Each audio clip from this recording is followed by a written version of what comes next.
Olá, tudo bem? Iniciamos agora a análise das questões de processo civil do 20º exame de ordem.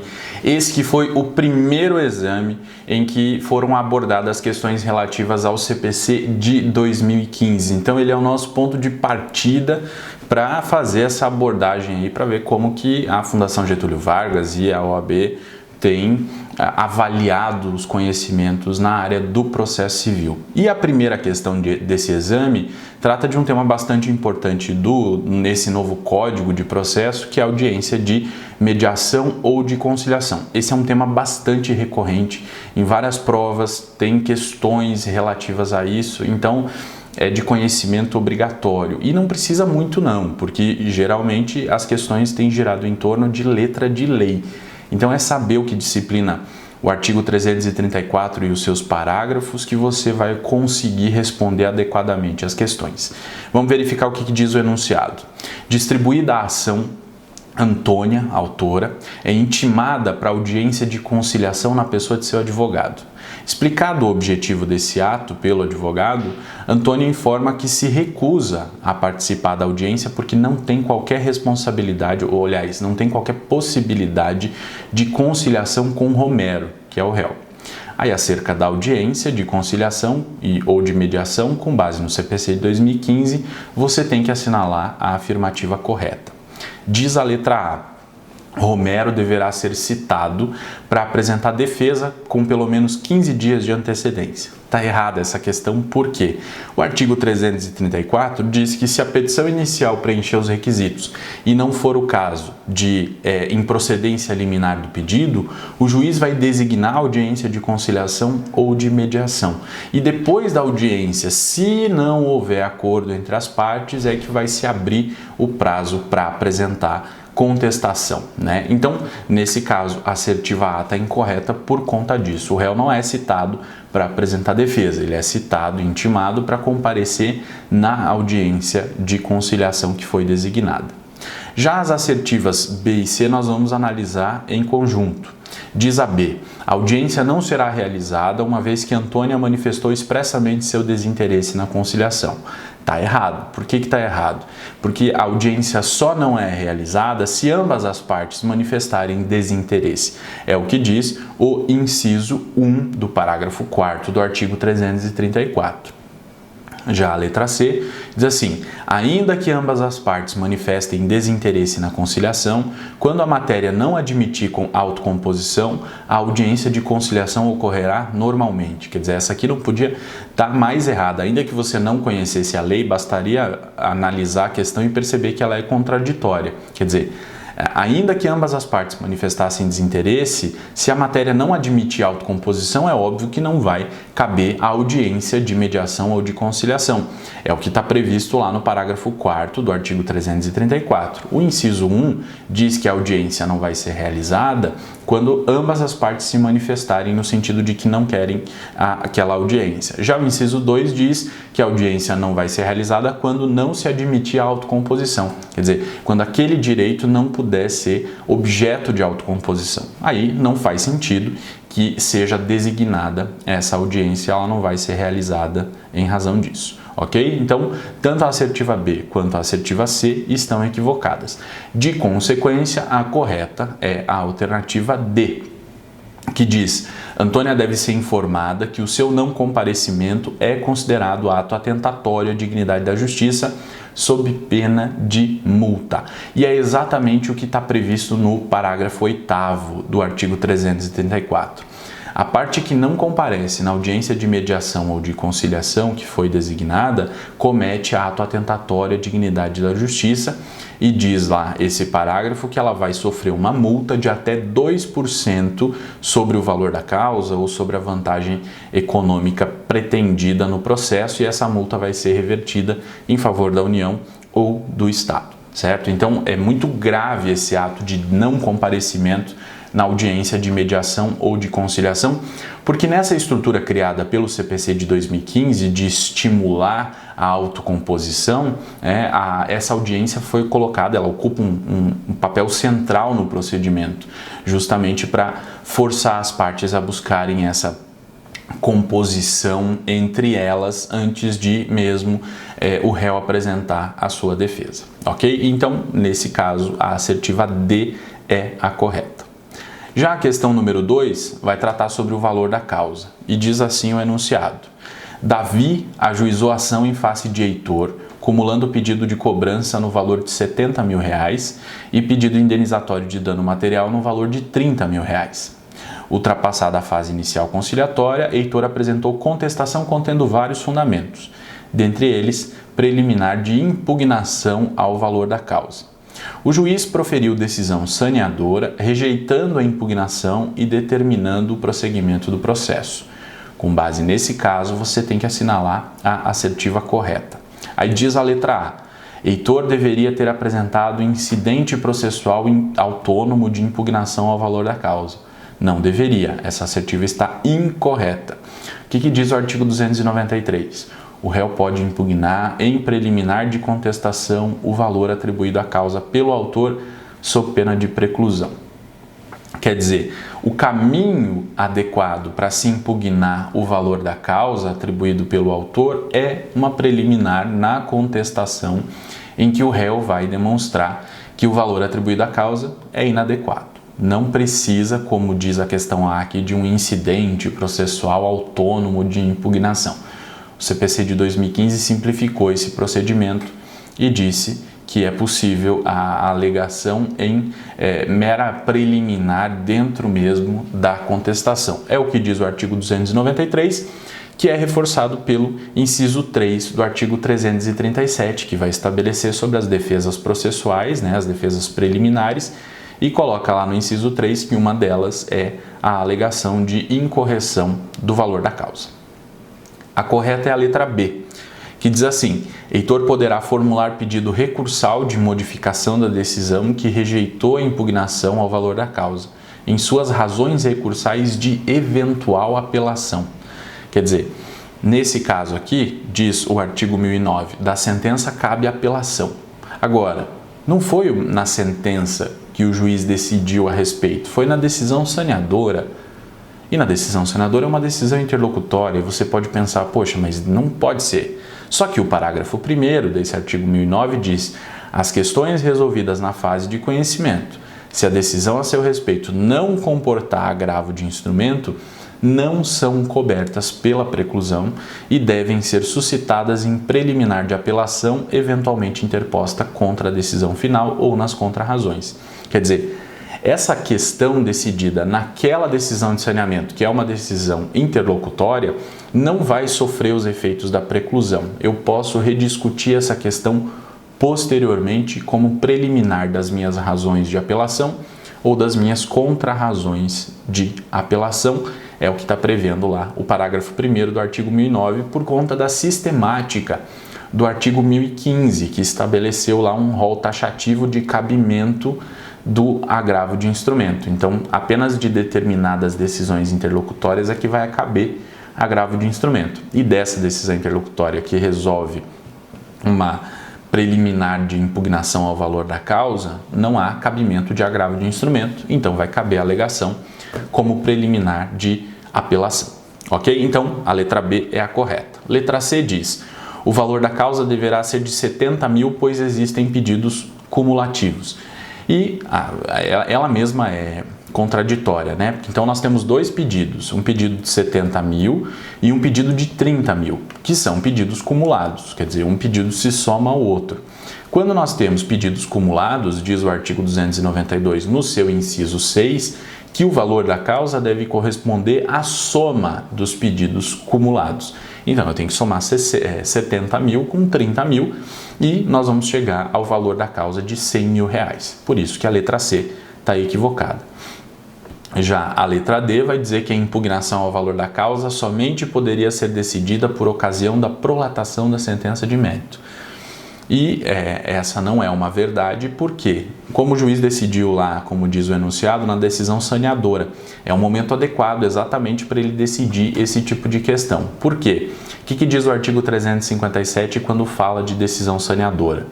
Não ocorrendo nenhuma das hipóteses deste capítulo, deverá o juiz, em decisão de saneamento e organização do processo, 1. Resolver as questões processuais pendentes, se houver. Quer dizer, essa questão em que se alega a incorreção do valor da causa é uma questão processual e que precisa ser resolvida na fase de saneamento do processo, certo? Então, a assertiva correta nessa questão é a B. Agora vamos para a questão de número 3, que vai tratar sobre um tema também muito recorrente, que é o tema dos honorários advocatícios. Tem que saber o artigo 85, não tem jeito. E diz assim o enunciado: a médica Carolina é devedora de R$100 mil, débito originado de um contrato particular de mútuo vencido e não pago, no qual figura como credora a advogada Zélia. Diante do inadimplemento, Zélia ajuizou ação de cobrança, que após instrução probatória culminou em sentença com resolução de mérito procedente. Quer dizer, Carolina foi condenada. O juiz não se pronunciou quanto ao pagamento de honorários advocatícios de sucumbência à advogada, porque esta atuou em causa própria.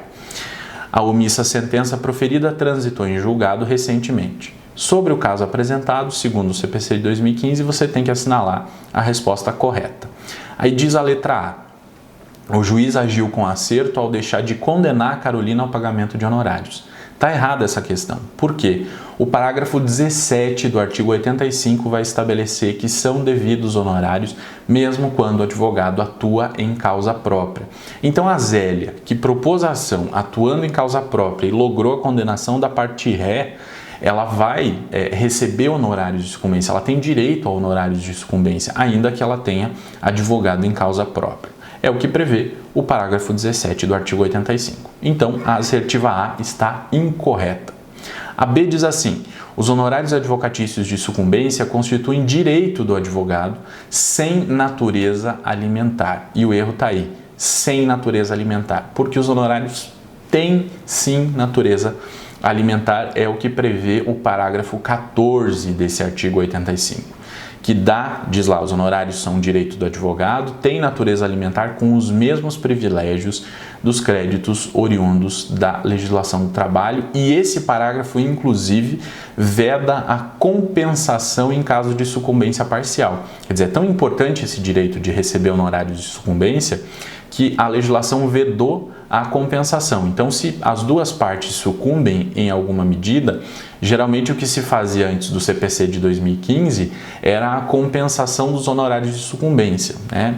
O juiz decidia, atribuía um valor de honorários de sucumbência e dizia que esses honorários estavam compensados em razão da sucumbência recíproca.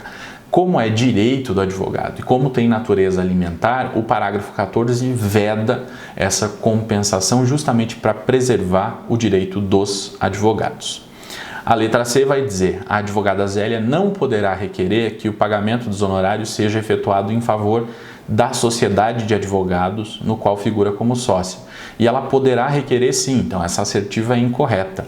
E é isso que prevê o parágrafo 15 desse artigo 85, que diz que o advogado pode requerer que o pagamento dos honorários seja feito em favor da sociedade de advogados do qual o advogado faz parte. E mesmo assim, quando for assim, diz o parágrafo 15, ainda assim os honorários não vão perder essa característica de verba alimentar e vão gozar desses mesmos benefícios. Os advogados, mesmo quando recebem por meio da sua sociedade de advogados, continuam gozando dos mesmos benefícios do que aqueles advogados que recebem os honorários na qualidade de pessoa física.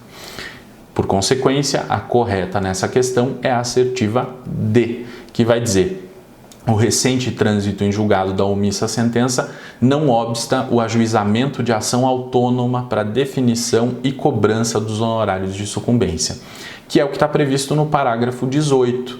Se a decisão transitou em julgado e foi omissa com relação aos honorários advocatícios de sucumbência, diz o parágrafo, é cabível ação autônoma para sua definição e cobrança. Essa questão aqui sobre honorários tem sido recorrente nos exames, então vale a pena prestar atenção nessas regras estabelecidas aí nos parágrafos do artigo 85, ok? Correta então a assertiva D na questão 3.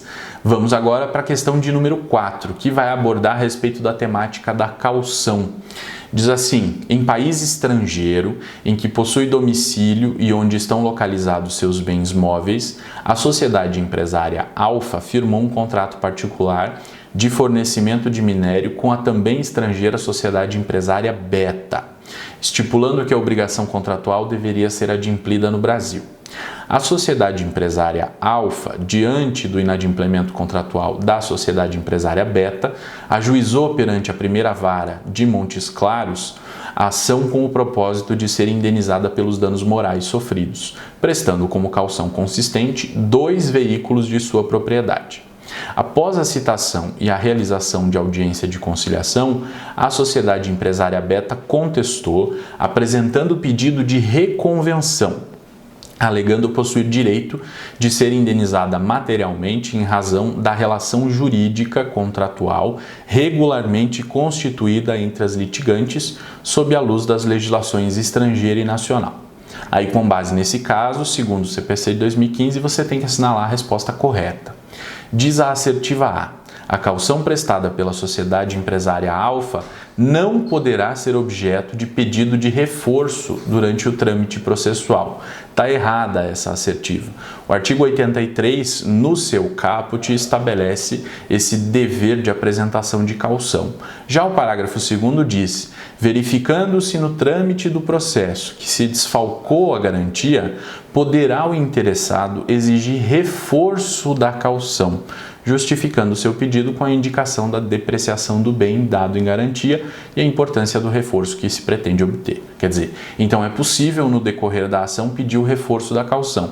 Para que serve essa caução no caso concreto? A sociedade é estrangeira, para garantir o recebimento das custas, do pagamento das custas processuais e dos honorários advocatícios de sucumbência, é possível então a exigência de caução, para garantia do direito tanto do órgão judiciário, no caso do Estado brasileiro, de receber as custas, quanto do advogado que eventualmente lograr êxito nessa demanda e ter que receber honorários de sucumbência. E aí, como se trata de uma sociedade de natureza estrangeira, exige-se que ela preste caução no caso. Se o processo demorar muito e ao longo do processo ocorrer a defasagem do valor dessa caução prestada, ela pode ser objeto de reforço ao longo do processo. Então, incorreta a letra A. A B é a correta. E diz assim: a sociedade empresária Alfa deverá prestar caução suficiente ao pagamento das custas e dos honorários de advogado da parte contrária, que é exatamente o que está previsto no caput do artigo 83, a exigência de prestação de caução. A assertiva C vai dizer que a sociedade empresária Beta, para admissão de seu pedido reconvencional, deverá prestar caução suficiente ao pagamento das custas e dos honorários de advogado da sociedade empresária Alfa.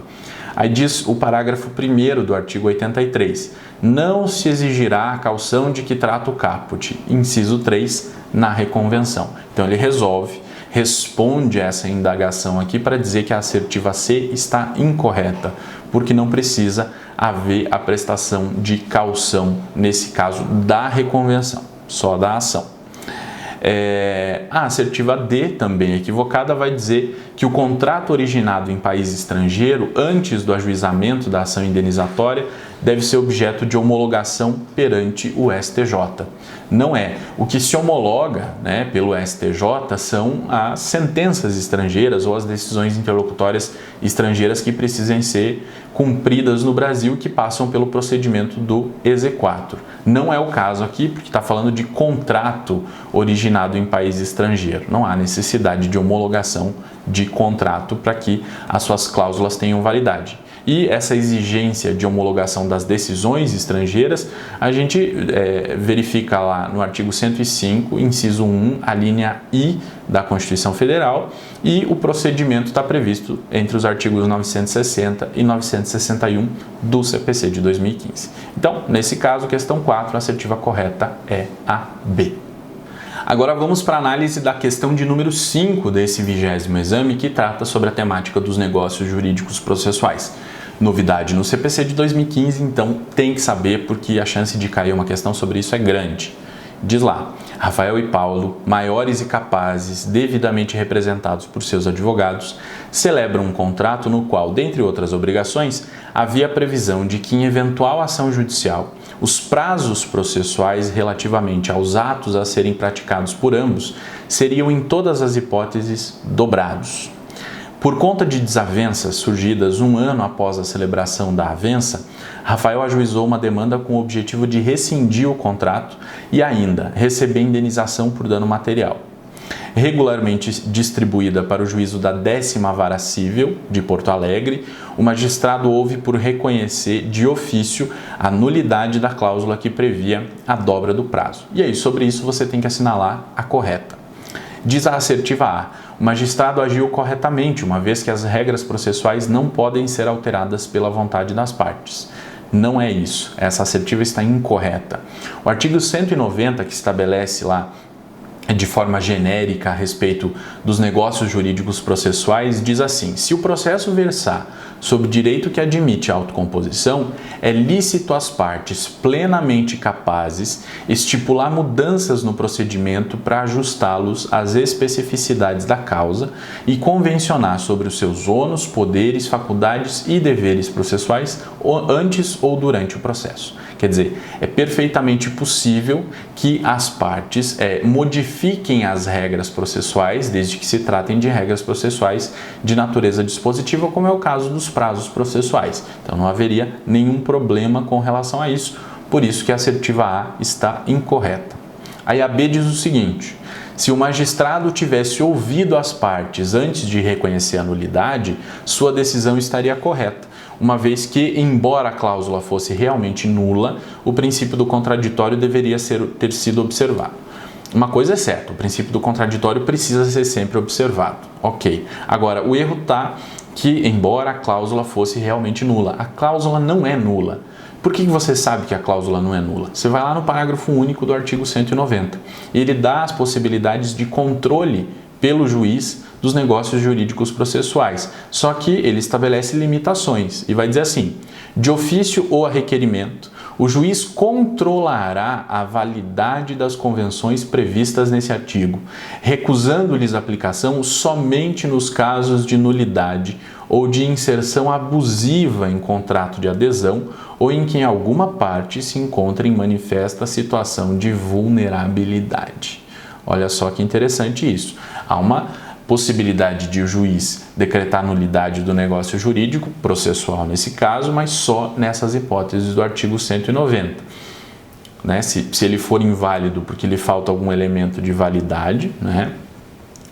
Aí ele é nulo, né? E nós temos que observar as regras que disciplinam os negócios jurídicos em geral para dizer que nulo é o negócio jurídico que é feito por partes incapazes, por exemplo, ou que tenha um objeto ilícito ou impossível. Não é o caso concreto, porque o nosso objeto aqui é lícito e é possível. É possível estabelecer a dobra do prazo para as partes. Não há nenhum problema com relação a isso. Tanto não há nenhum problema que a própria legislação prevê prazo dobrado para a fazenda pública, por exemplo. Então não há nenhuma ilicitude nessa dobra de prazo. Por isso que a assertiva B está incorreta. Não há nulidade na cláusula. A correta é a assertiva C. Diz assim: o magistrado agiu incorretamente, uma vez que, tratando-se de objeto disponível, realizado por partes capazes, eventual negócio processual que ajuste o procedimento às especificidades da causa deve ser respeitado. E é exatamente o caso previsto aí nesse enunciado. Objeto lícito, partes capazes, perfeitamente possível o negócio jurídico processual nesse caso. E por fim, a assertiva D vai dizer que o juiz não poderia ter reconhecido a nulidade, ainda que se tratasse de contrato de adesão realizado por partes em situações manifestamente desproporcionais, uma vez que deve ser respeitada a autonomia da vontade. A própria assertiva tem aí uma contradição dentro dela, né? Porque diz assim: ainda que se tratasse de contrato de adesão, porque o juiz ele não pode anular, ainda que se tratasse de um contrato de adesão, porque ele tem que respeitar a autonomia da vontade das partes. Num contrato de adesão, a gente sabe que não há autonomia da vontade da parte que adere ao contrato.